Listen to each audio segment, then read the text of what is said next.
waxaa jira nin oo aan ahayn nin caadi ah. Indhihiisu waxay ahaayeen sida dambaaska dabka dhintay oo kale. Qalbigiisu wuxuu ahaa mid aan naxariis lahayn.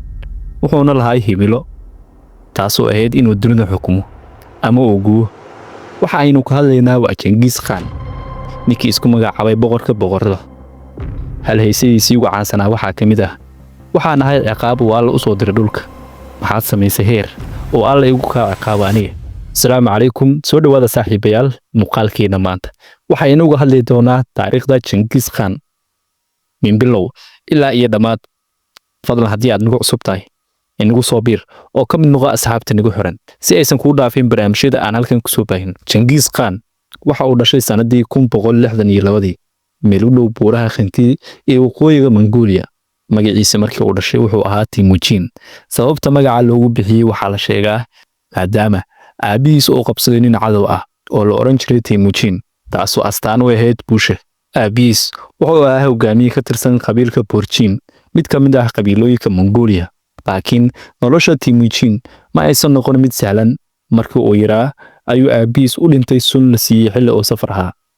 Geerida aabihiis, qabiilka uu hogaamin jiray ayaa ka tagay qoyskiisa, iyagoo ku reebay xaalad adag oo gaajo iyo saboolnimo ah. Temujin wuxuu la kulmay gaajo iyo rafaad joogta oo laad qabiil oo mararka qaar la gaarsiiyay xabsi.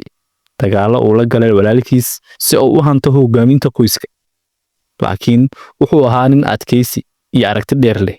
Waxa uu bilaabay inuu yeesho taageerayaal dhalinyaro ah oo jecel cadaaladiisa. Temujin waxa uu bilaabay safar dheer oo uu ku mideynayo qabiilooyinka kala qaybsanaa ee Mongolia. Waxa uu lahaa aragti cusub iyo nidaam cadaaladeed. Ma ahayn kaliya inuu yahay hogaamiye dagaal, wuxuu doonayay inuu abuuro qaran midaysan.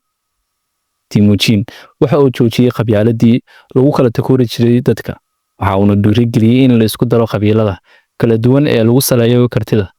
Dagaalo badan ayuu galay, sida dagaalkii uu la galay qabiilka Tatarka, kuwii aabihiis dilay. Waxa uuna ka adkaaday qabiilka markii uu ka soo furtay xaaskiisii. Dagaalo xun oo la galay saaxiibkiisii hore ee Jamuka, kaas oo isku dayay inuu kor istaago aragtidiisa ku dhisan mideynta. Sanadii 1906 Temujin wuxuu si rasmi ah u noqday hogaamiyaha ugu sarreeya ee Mongoolka. Markan ayaana waxaa loo bixiyay Genghis Khan oo ah sayidka guud ee dunida. Waa sida ayagu u dhigeen.